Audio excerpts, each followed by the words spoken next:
Avant de démarrer cette vidéo, n'oubliez pas de me soutenir en likant ou vous abonnant, tout en laissant votre avis en commentaire. Et ce qui est très important, c'est de regarder la vidéo entièrement afin de m'aider sur mon référencement par rapport à YouTube. Pour vous, ce n'est peut-être pas grand chose, mais ça pourrait récompenser mon travail effectué afin de vous satisfaire sur différentes vidéos que je peux vous proposer. Par ailleurs, si vous souhaitez avoir encore plus d'informations sur vos œuvres préférées, un manga, un animé comme Dragon Ball, Boruto ou encore même SNK, n'hésitez pas à rejoindre mon serveur Discord Manga News. Vous pourrez trouver tout type d'informations qui pourraient vous intéresser. Sur ce, je vous souhaite une excellente vidéo. Salut les KT, j'espère que vous allez bien. Il est temps de parler d'une masterclass, le chapitre 67 de Boruto qui mettait en avant le combat entre Code et le personnage de Karaki, la résurrection de Boruto ou encore la tristesse de Naruto. On voit tout ça dans la review.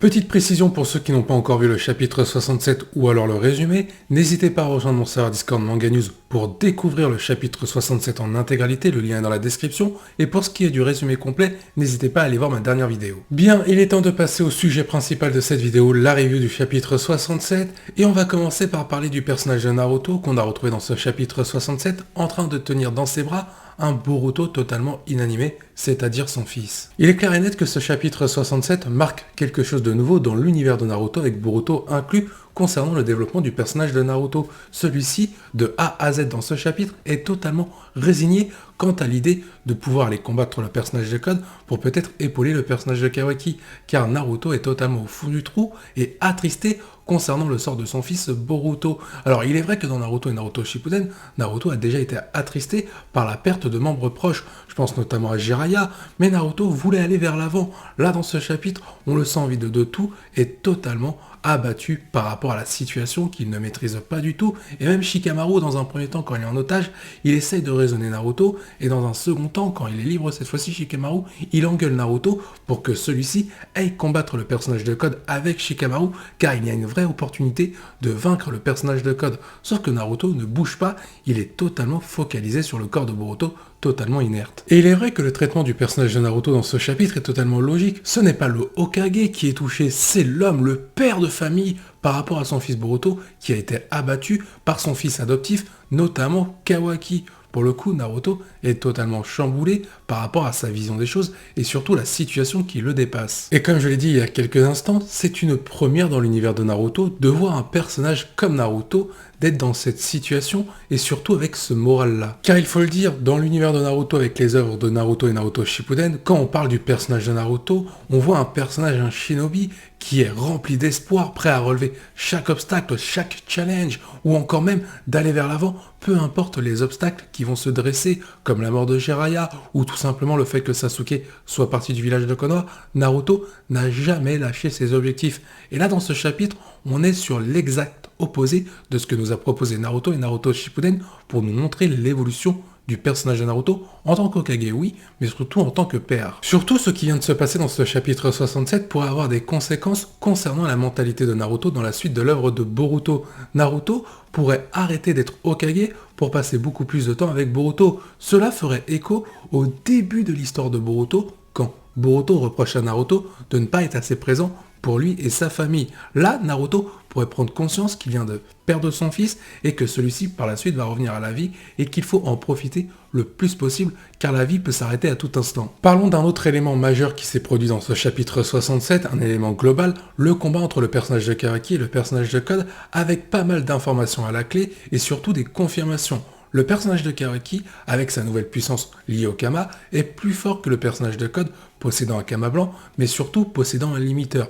Maintenant, quand Code n'aura plus de limiteur, je pense que Code va surpasser Karaki ou que le combat sera beaucoup plus serré. Car dans ce chapitre 67, Code dit clairement que s'il laisse faire Karaki dans ses actions, il finira par se faire tuer. Donc le personnage de Code doit trouver rapidement une solution pour contrer les attaques de Kawaki, ce qu'il va parvenir à faire grâce à l'aide de Daemon. Mais avant de parler de la capacité de Daemon, revenons un petit peu en détail sur ce combat entre Code et Kawaki. Kawaki dit clairement à Code qu'il éliminera tous ceux qui s'en prendront à Naruto, même si un frère pour lui, veut du mal à Naruto. Il pense bien entendu à Boruto à ce moment-là, qu'il a exécuté il y a quelques instants auparavant, notamment à la fin du chapitre 66. Kawaki est quoi qu'il arrive devenu totalement obsédé quant à l'idée de protéger Naruto et éliminer tous ceux qui pourraient être une menace directe ou indirecte à Naruto. Mais ce qui est très important aussi à retenir au niveau des puissances, c'est que le personnage de Kawaki est plus fort que Boruto, possédant la puissance de son Kama au stade numéro 2, sans le contrôle de Momoshiki, et même peut-être plus fort que Boruto contrôlé par Momoshiki, car on se souvient que face au personnage de Code, c'était beaucoup plus compliqué pour Boruto selon les différentes situations. Là, pour Kawaki, c'est assez facile de combattre le personnage de Code et surtout de lui mettre une belle raclée. D'ailleurs, en parlant du personnage de Kawaki, on retrouve ces traits de caractère qui nous avaient été montrés à la fin du chapitre 66 lors de sa discussion avec Naruto. On retrouve un Kawaki froid et surtout déterminé quant à l'idée de protéger Naruto, et là ça se voit face au personnage de Code, il est sur le point de l'exécuter. Cependant, il va y avoir un retournement de situation dans ce combat, alors que Kawaki était sur le point de l'emporter, Code va trouver une solution, comme je l'ai dit il y a quelques secondes, Code va se servir du personnage de Demon, toujours endormi, pour que celui-ci utilise malgré lui sa capacité de réflexion, c'est-à-dire que la technique de Kawaki soit renvoyée directement sur Kawaki, mais de façon amplifiée. Pour cela, le personnage de Code va téléporter le personnage de Demon du personnage de Eda jusqu'au lieu du champ de bataille, là où se trouvent Naruto, Shikamaru, Kawaki ou encore Boruto. Une fois que l'explosion a eu lieu et que Kawaki s'est mangé littéralement sa propre technique, c'est là qu'on peut voir vraiment la puissance qu'il était sur le point de mettre sur le personnage de Code en plein visage. Demon a été réveillé suite aux actions du personnage de Code et Demon va très clairement dire à Code « Je m'occupe de Kawaki, je vais le réduire en morceaux ». Sauf que Eda, tout au long de ce chapitre, elle va intervenir à plusieurs reprises pour dire à Code et Demon surtout de ne pas s'en prendre à Kawaki, il faut qu'il soit en vie car Code lui a promis, si Code ne respecte pas cette promesse, Eda ne le pardonnera jamais. Il n'est donc pas impossible que dans la suite de cette œuvre de Boruto, Eda puisse se retourner face au personnage de Code, car Code pourrait avoir dans une certaine situation besoin que de Kawaki et non de Boruto. Donc ça va pas arranger les plans de Eda vis-à-vis de Kawaki. Donc de ce côté-là, un retournement de situation avec une trahison est possible. La fin du combat entre Kawaki et le personnage de Code va donc se solder avec la victoire de Code grâce à l'intervention de la capacité de Demon, car Kawaki va être totalement blessé et surtout inconscient.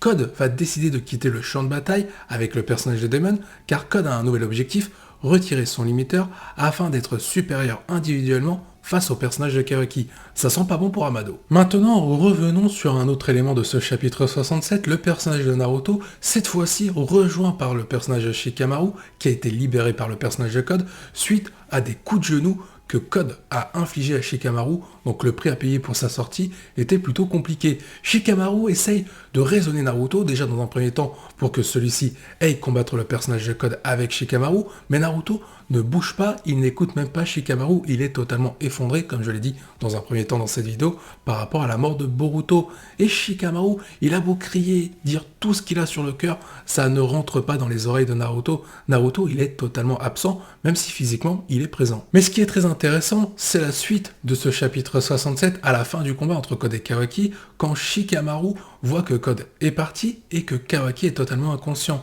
Il explique clairement à Naruto qu'au vu de la situation, Kawaki a éliminé un de ses camarades, même si dans tous les cas, il aurait certainement fallu éliminer Boruto par rapport à la menace de Momoshiki si Boruto s'était transformé à nouveau en Borushiki par la suite. Donc dans tous les cas, Boruto aurait été quasiment prêt à mourir, mais là dans cette situation-là, Shikamaru fait très clairement comprendre à Naruto que Kawaki ne peut plus rester au village de Konoha par rapport aux autres villageois et surtout son obsession à vouloir protéger quoi qu'il arrive Naruto, car Shikamaru insiste, Kawaki est devenu obsédé quant à la protection de Naruto. Sauf que petite surprise, même si Naruto est toujours choqué par rapport à la mort de Boruto, il finit par expliquer à Shikamaru que Kawaki n'est pas responsable de cette situation, il a fait ça pour nous sauver et qu'il ne faut pas l'abandonner car Kawaki fait partie de sa famille et la famille de Konoha. Sauf que Shikamaru est très dur dans ses propos, il lui dit clairement que Kawaki a tué son propre fils. Dans la suite de l'œuvre de Boruto, on pourrait assister à quelque chose d'assez original, notamment un exil de Kawaki suite à la demande de Shikamaru. Peut-être que ça pourrait expliquer une opposition à venir entre Boruto et Kawaki, notamment celle après l'ellipse. Mais il y a quelque chose de très important qu'il faut retenir dans ce chapitre 67, c'est que Shikamaru a analysé à la fois le combat de Code et de Kawaki, mais surtout les informations laissées par le personnage de Code, et surtout il a vu la capacité de Demon. Donc Shikamaru, avec de telles informations, nous connaissons l'intelligence, il est capable de retourner pas mal de situations en son avantage, même les situations les plus critiques. Mais là où il faut retenir aussi l'information, c'est à la fin du chapitre 67, quand Code explique à Eda que son plan de capturer Amado en gros pour que celui-ci puisse lui retirer son limiteur, il va falloir passer par le village de Konoha, mais il n'a pas de marque de griffe, sauf une qu'il aurait peut-être mis sur le personnage de Shikamaru. Et là vous l'aurez compris, Shikamaru est indirectement une menace à Naruto par rapport à la menace de Code. Et le personnage de Kawaki l'a dit clairement dans ce chapitre, il éliminera tous ceux qui peuvent être une menace à Naruto. Shikamaru est donc en danger, il n'est donc pas impossible que Kawaki tue Shikamaru dans la suite de l'œuvre de Boruto, ce qui pourrait expliquer les propos de Boruto face à Kawaki après l'ellipse, que Kawaki est allé beaucoup trop loin. Justement, en parlant du personnage de Boruto à la fin du chapitre 67, il fallait s'y attendre, Boruto est toujours vivant. Alors, il n'est pas toujours vivant, il est revenu à la vie grâce à Momoshiki qui est intervenu pour sauver Boruto, car si Boruto mourait, Momoshiki allait mourir également. Pour réussir à sauver Boruto, il a déplacé les motifs du Kama, donc les capacités du Kama, sur la blessure de Boruto au niveau de sa poitrine, car le cœur a été touché, ainsi que les poumons, et la quantité de sang perdu était trop importante. Pour réussir à ça, Momoshiki va tout simplement utiliser les données qui avaient été numérisées à 100% en enlevant une partie. 18% vont servir à la résurrection de Boruto pour soigner ses blessures graves et notamment sa blessure grave au niveau de la poitrine. Sauf qu'en faisant ça, Momoshiki ne pourra plus renaître à travers le corps de Boruto. Et Boruto va très clairement dire à Momoshiki que finalement, il a gagné cette bataille par rapport à sa malédiction. Mais Momoshiki va lui dire qu'il n'a rien gagné du tout, Boruto reste à 100% un Otsutsuki pur et complet pouvant être livré au Jubi. Donc il y a pas mal d'hypothèses concernant la suite de l'œuvre de Boruto. Momoshiki va devoir aider quoi qu'il arrive Boruto, car si Boruto meurt, Momoshiki mourra. Il va donc y avoir une alliance par défaut, car Boruto n'aime pas Momoshiki et Momoshiki n'aime pas Boruto. Donc hâte de voir ce que va donner cette alliance. La seule crainte que j'espère que la relation Boruto et Momoshiki ne va pas être un copier-coller de la relation Naruto et Kurama dans la suite de l'œuvre de Boruto. Et ce qui pourrait être très intéressant en termes de retournement de situation, c'est que Momoshiki ait menti à Boruto pour que celui-ci baisse sa garde, afin que Momoshiki finisse par réellement revenir et donc ressusciter. Autre point très intéressant dans ce chapitre 67, lors de la discussion entre Boruto et Momoshiki, Boruto demande à Momoshiki comment se fait-il qu'il a encore rien perdu par rapport à ses membres et sa famille, sur le fait que Momoshiki lui avait dit que ses yeux bleus allaient le déposséder de tout dans l'avenir. Sauf que pour l'instant, comme le dit Boruto, comme je viens de le dire, Boruto n'a rien perdu. Sauf que Momoshiki lui dit clairement que cette chronologie-là, cet événement-là ne s'est pas encore produit et que même lui ne sait pas ce qui va se passer pour Boruto par rapport au fait de tout perdre. Donc au niveau du suspense, on est plutôt pas mal. Peut-être que les événements qui vont arriver vont être en lien après l'ellipse lorsque Boruto et Kawaki s'affrontent sur un village de Konoha totalement détruit. D'ailleurs, en parlant un petit peu de l'ellipse par rapport au combat entre Boruto et Kawaki, on a des éléments de réponse. On sait que Boruto va maîtriser son Kama et qu'il n'aura pas forcément la menace de Momoshiki au vu des explications qui ont été données dans le chapitre 67 de la part de Momoshiki.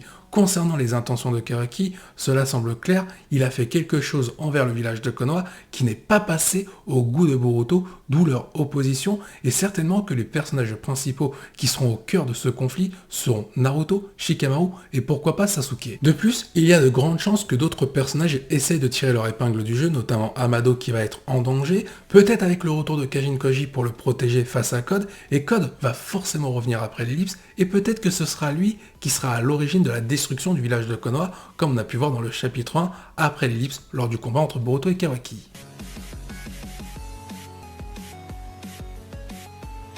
Merci d'avoir suivi cette vidéo, je vous dis à la prochaine, portez-vous bien, et n'oubliez pas que la volonté du KT soit avec vous.